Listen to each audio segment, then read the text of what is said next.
Number చెప్తా అందరు మీ ఫోన్లు అన్నీ ఉంటే బయటికి తీయండి ఒకసారి 8800002024 మళ్ళీ ఒకసారి చెప్తారు 8800002024 ఫస్ట్ మీరు డయల్ చేసిన వెంబడే మీకు ఒక మెసేజ్ వస్తుంది. ఆ మెసేజ్ లింక్ పైన క్లిక్ చేస్తే దాని మీద మీ సమాచారం కోసం చిన్న ఒక ఫామ్ లాగా వస్తుంది. దానిలో మీ సమాచారం ఫిల్అప్ చేసిన తర్వాత మీరు క్లిక్ చేస్తే మీకు ఓటీపీ వస్తుంది. ఆ ఓటీపీ మీరు ఓటీపీ నెంబర్ మళ్ళీ సబ్మిట్ చేసిన తర్వాత మీ యొక్క కార్డు వస్తుంది. మీరు మెంబర్షిప్ అభ్యర్థి నమోదైనటువంటి కార్డు వస్తుంది. దాంట్లో మీ ఫోటో కూడా యాడ్ చేస్తారు. సో చాలా సులభం, దీంట్లో ఏమీ టెక్నికల్ ఇష్యూ లేదు, వెరీ సింపుల్. కాబట్టి ప్రతి ఒక్కరు కూడా ఈ యొక్క స్మార్ట్ ఫోన్ ఉన్న ప్రతి ఒక్కరు కూడా 8800002024 పైన రింగ్ చేస్తే ఆ రింగ్ అంటే అది మిస్డ్ కాల్ ఇవ్వాలా, ఇప్పుడే మనకు మెసేజ్ వస్తుంది. మీరు సభ్యత్వ నమోదు సో అండ్ సో నంబర్తో మీరు సభ్యులైనట్టుగా మీకు మెసేజ్ వస్తుంది. దాని తర్వాత లింక్ వస్తుంది. ఆ లింక్ మీద క్లిక్ చేస్తే మీకు చిన్న అప్లికేషన్ ఫామ్ లాగా వస్తుంది ఫోన్లోనే. దాంట్లో మీరు టైప్ చేస్తే దాని తర్వాత మీకు ఓటీపీ అడుగుతుంది. మీ ఫోన్ నెంబర్ అవన్నీ టైప్ చేసిన తర్వాత మీ డీటెయిల్స్ ఇచ్చిన తర్వాత దాని తర్వాత మీకు ఓటీపీ వస్తుంది. ఆ ఓటీపీ కనుక మళ్ళీ సబ్మిట్ చేస్తే మీకు మీ మెంబర్షిప్ కార్డు వస్తుంది. దాన్ని డౌన్లోడ్ చేసుకోవచ్చు మీరు ఆ కార్డు.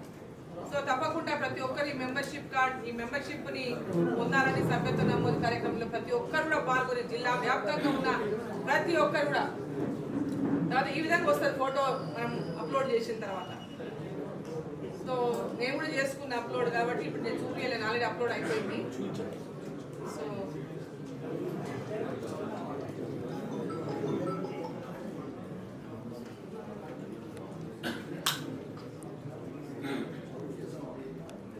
సో స్మార్ట్ ఫోన్స్ లేని వాళ్ళు సేమ్ ఈ నెంబర్కి మిస్డ్ కాల్ ఇవ్వగానే మీకు సభ్యత్వ నమోదు నంబర్ మీకు వచ్చేస్తుంది. దాని తర్వాత ఒక ఫామ్ మనం ఇస్తాం. ఆ ఫామ్లో మీరు అన్ని డీటెయిల్స్ అన్ని ఫిల్అప్ చేసిస్తే తర్వాత ఆ కార్డు ద్వారా మీకు నెక్స్ట్ మళ్ళీ సభ్యత్వ నమోదు అయినట్టు మన ఆఫీస్లో కూడా రికార్డుకు ఆ యొక్క ఫామ్ని పంపిస్తాం. సో ఓన్లీ మీ దగ్గరే కాదు, రికార్డు మా దగ్గర ఉంటుంది. మీ సభ్యత్వ నమోదు మీరు ఎన్నిసార్లు క్లిక్ చేసినా అదే నెంబర్ ఉంటుంది, నెంబర్ మారదు. మీరు 100 సార్లు చేసినా మీరు ఆల్రెడీ మెంబర్ ఉన్నారని వచ్చేస్తారు. మీరు 100 సార్లు చేస్తే 100 మెంబర్లు ఎక్కువైతే అనుకుంటున్నట్టుగా ఎక్కువ ఒకటేసారి అవకాశం. సెంటర్లు ఎక్కడైతే ప్రారంభం కాలేదో, ఇంటి నిర్మాణాలు ప్రారంభం కాలేదో 15 సంవత్సరాల కింద ఇచ్చినటువంటి నష్టపరిహారం 40,000 రూపాయలు వాళ్ళకి ఏ మూలకు సరిపోదు. మరి ఇమ్మీడియట్ గా రాష్ట్ర ప్రభుత్వం ఏదైతే గృహలక్ష్మి కింద 5 లక్షలు ఇస్తామని చెప్పి ప్రకటించినారో అటువంటి R&R సెంటర్లలో ఇంటి నిర్మాణం కానీ ప్రతి ఒక్కరికి కూడా 5 లక్షల రూపాయలు ఇచ్చి వాళ్ళకి వెంబడే ఇంటి నిర్మాణం చేపట్టి ఇంటి నిర్మాణం పూర్తి చేసుకొని R&R సెంటర్లకు వెళ్ళిపోయే విధంగా వాళ్ళని ఆ యొక్క విధంగా ఏర్పాటు చేయాలని చెప్పి సందర్భంగా నేను కోరుతా ఉన్నాను. ఈరోజు రాష్ట్ర ప్రభుత్వం వీటన్నిటిపైన ప్రత్యేకంగా దృష్టి పెట్టి ఎక్కడికక్కడ ఈ సమస్యలపైన వెంబడే జిల్లా కలెక్టర్ ద్వారా సమాచారం తెప్పించుకొని వాటి వెంబడే ఈ సమస్యల పరిష్కారం కోసం రాష్ట్ర ప్రభుత్వం కృషి చేయాలని చెప్పి ఈ సందర్భంగా డిమాండ్ చేస్తాం. అదేవిధంగా ఇవాళ రాష్ట్ర ప్రభుత్వం ఒక పక్క మన తెలంగాణలో అమ్మాయిలపైన అగాచాలు పెరుగుతున్నాయి. మన కలకత్తా చూసినాం ఎంత ఘోరమైనటువంటి సంఘటన జరిగిందో. ఆ సంఘటన పైన ఎక్కడైతే ఐఎన్డి సంబంధించి వాళ్ళ మిత్రపక్షాలు ఉన్న ప్రభుత్వాలు ఉన్న చోట కానీ ఎక్కడ ఏ సంఘటన జరిగినా స్పందించినటువంటి రాహుల్ గాంధీ గారు తెలంగాణలో జరిగినా స్పందించడు, ఎక్కడ జరిగినా స్పందించడు. ఎక్కడైనా బీజేపీ ప్రభుత్వం సంఘటన జరిగితే ఎంబడే మాట్లాడతాడు దాని గురించి. మరి తెలంగాణ రాష్ట్రంలో ఇప్పటి వరకు మొన్న మార్చి 24 నుంచి మొదలు పెట్టుకుంటే ఇప్పటిదాకా దాదాపు 11-12 అఘాయిత్యాలకు పైన జరిగినాయి మన తెలంగాణ రాష్ట్రంలో.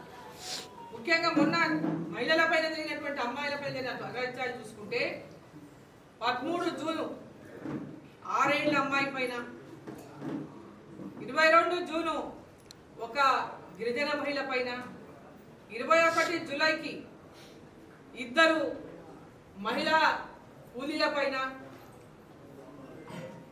అదేవిధంగా 24 నాడు 8 ఏళ్ల అమ్మాయి పైన, 30 జూలైకి 26 ఏళ్ల మహిళ పైన, 30 జూలైకి ఇంకొకటి సంఘటన ఓ సాఫ్ట్వేర్ ఎంప్లాయీ పైన, 4th ఆగస్టుకి ఒక దళిత మహిళ పైన,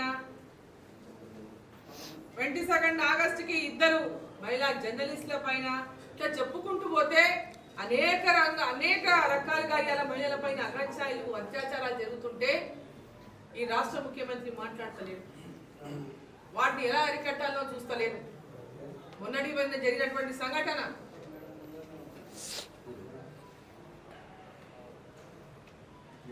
మొన్నటికి మొన్న ఆసిఫాబాద్ లో కూడా సంఘటన జరిగింది. దాని పట్ల కూడా స్పందన లేదు. ఎక్కడ ఎలాంటి సంఘటన ఒక మతపరమైన లేదా అనేక రకాలుగా దాన్ని సపోర్ట్ చేస్తూ పోతున్నారు తప్పితే వాళ్ళ మీద ఎప్పుడైనా చర్యలు తీసుకోవాలనేటువంటి ఒక ఆలోచన లేకుండా రాష్ట్ర ప్రభుత్వం ముందుకు పోతుంది. కాబట్టి నేను అడుగుతా ఉన్నా, తెలంగాణలో కానీ ఇతర కాంగ్రెస్ ప్రభుత్వాలు ఉన్న చోట కానీ ఐఎన్డీ ప్రభుత్వాలు ఉన్న చోట కానీ ఎక్కడ ఇటువంటి అగాత్యాలు జరిగినా స్పందించినటువంటి రాహుల్ గాంధీ గారు బీజేపీ ప్రభుత్వాలు ఉన్న చోట ఏ సంఘటన ఎంబడే మాట్లాడతాడు. అక్కడ అంటే వారికి కేవలం బీజేపీ వారి మీద విమర్శ చేయాలని తప్పితే మహిళల పైన జరుగుతున్నటువంటి అగాత్యాల పైన కానీ అత్యాచారాల పైన వారికి ఎలాంటి కూడా చింత లేదు, కన్సర్న్ లేదు. కేవలం రాజకీయం తప్పితే ఈరోజు దేశంలో అదొక సంచలనం మనకు కోల్కతా ఆర్జీకర్ కాలేజ్ సంఘటన. అసలు అందరికీ ఒళ్ళు గగురు పొడుస్తుంది ఆ సంఘటన కనుక వింటే. కళ్ళతో చూడలేము, చెవులతో వినలేము. అటువంటి దారుణమైనటువంటి సంఘటన జరిగింది. మరి వీటి అరికట్టాలంటే, ఇటువంటి వాటిని ఇచ్చాలంటే ఒక భయానకమైనటువంటి అటువంటి సంఘటనలు చూస్తే భయానకమైనటువంటి తలుచుకుంటే కూడా భయమా. ఎవరైనా ఆడపిల్లలు బయటికి వెళ్ళాలంటే కూడా భయపడేటటువంటి పరిస్థితి ఉన్నది. దాని మీద స్పందించరు కానీ రాజకీయం చేయడానికి మాత్రం రాజకీయం చేస్తారు రాహుల్ గాంధీ గారు. ఈరోజు ఇంకొక విషయంలో పెద్ద ఎత్తున నేను చూస్తా ఉన్నా, కేంద్ర ప్రభుత్వం వక్ఫ్ బిల్ ఏదైతే ఉందో, అమెండ్మెంట్స్ ఏదైతే 44 అమెండ్మెంట్స్ చేస్తూ పార్లమెంటులో ఆ అమెండ్మెంట్స్ కు రికమెండ్ చేస్తూ ఒక ప్రపోజల్ ఏదైతే పెట్టిందో, ఆ ప్రపోజల్ ని వాళ్ళ జేపీసీ అంటే పార్లమెంట్ జాయింట్ పార్లమెంట్ కమిటీని ఏర్పాటు చేసి ఆ కమిటీ ద్వారా అందరి యొక్క ప్రతి ఒక్కరి యొక్క రిప్రజెంటేషన్ తీసుకుంటుంది. ప్రతి ఒక్కరి యొక్క వాళ్ళ సమయం తీసుకొని వాళ్ళ తరపు నుంచి అడ్వకేట్స్ పంపించిన వాళ్ళ నుంచి ఎలాంటి వాదనలు చెప్పదలుచుకునే వాళ్ళకి అవకాశం ఇస్తా ఉంది. ఎవరైనా మీ వాదనలు వినిపించవచ్చు, ఎవరైనా వారి సమస్యలు వినిపించవచ్చు. కేవలం ఒక వర్గమే కాదు, అనేక రకాలుగా ఇవాళ వాళ్ళ సమస్యలు వచ్చి మాకు రిప్రజెంటేషన్స్ ఇచ్చిండ్రు. అనేక మంది వచ్చి రిప్రజెంటేషన్లు ఇచ్చిండ్రు. ఈరోజు 1948 కంటే ముందు నుంచి కూడా ఎప్పటి నుంచో మేము తాతల పెద్దల నుంచి మేము ల్యాండ్ పొజిషన్ లో ఉన్న మొత్తం మన తెలంగాణలో దాదాపు 80,000 ఎకరాల వ్యవసాయ భూమి ఉంది వాళ్ళ వక్ఫ్లో. సో ఈరోజు దాంట్లో పొజిషన్ లో వివిధ రకాల వ్యక్తులు ఉన్నారు, వివిధ మంది వేరే రైతులు ఉన్నారు, చిన్న చిన్న రైతులు ఉన్నారు, సన్నకారు రైతులు ఉన్నారు. మరి వాళ్ళంతా వచ్చి వాళ్ళ వాదన వినిపిస్తున్నారు. మేము 48 కంటే ఎప్పటి నుంచో ముందు, స్వతంత్రం రాక ముందు నుంచే మేము మా తాతల నుంచి పొజిషన్ లో ఉన్నాం, ల్యాండ్ పొజిషన్ లో. సేత్వార్ నుంచి కూడా మేము పొజిషన్ లో ఉన్నాం. సేత్వార్ కూడా ఉంది మాకు. అన్ని రకాలుగా ఆధారాలు, పట్టాలు, కాగితాలు మా దగ్గర ఉన్నాయి. కానీ వక్ఫ్ అనేటటువంటి ల్యాండ్ అని ఏం లేకుండా వచ్చి వాళ్ళు క్లెయిమ్ చేయగానే మా భూములన్నింటి మీద కూడా ఎలాంటి కాగితం లేకపోయినా మా దగ్గర ఇన్ని రకాల ఆధారాలు ఉన్నప్పటికీ కూడా మా భూములను అమ్ముకోలేకపోతున్నాం, మేము రైతు బంధు పొందలేకపోతున్నాం, మేము కిసాన్ సమ్మాన్ నిధి పొందలేకపోతున్నాం, మాకు సబ్సిడీ కింద వచ్చేటటువంటి ఎరువులు రావడం లేదు, మేము పండించుకున్నటువంటి ధాన్యాన్ని అమ్ముకునే పరిస్థితిలో లేము, మాకు బ్యాంకులో లోన్లు పుట్టడం లేదు, మా పిల్లల పెళ్లి చేయాలంటే ఒక ఇంత భూమి అమ్ముకొని పెళ్లి చేద్దామంటే అమ్ముకునే పరిస్థితిలో లేము అనేటువంటి ఒక దారుణమైనటువంటి పరిస్థితులు వాళ్ళందరూ ఈరోజు చెప్పుకుంటున్నాం. జ్ఞానానికి రెండు వైపులా ఆలోచన చేయాలి, వన్ సైడ్ కాదు. ఇది ఎవరికి కూడా మతపరమైనటువంటి విషయంగా ఒక ప్రచారం ఏదైతే చేస్తున్నారో అది పూర్తిగా అసంబద్ధమైనది, పూర్తిగా అసత్యమైన విషయాన్ని ఈ సందర్భంగా నేను తెలియజేస్తా ఉన్నాను.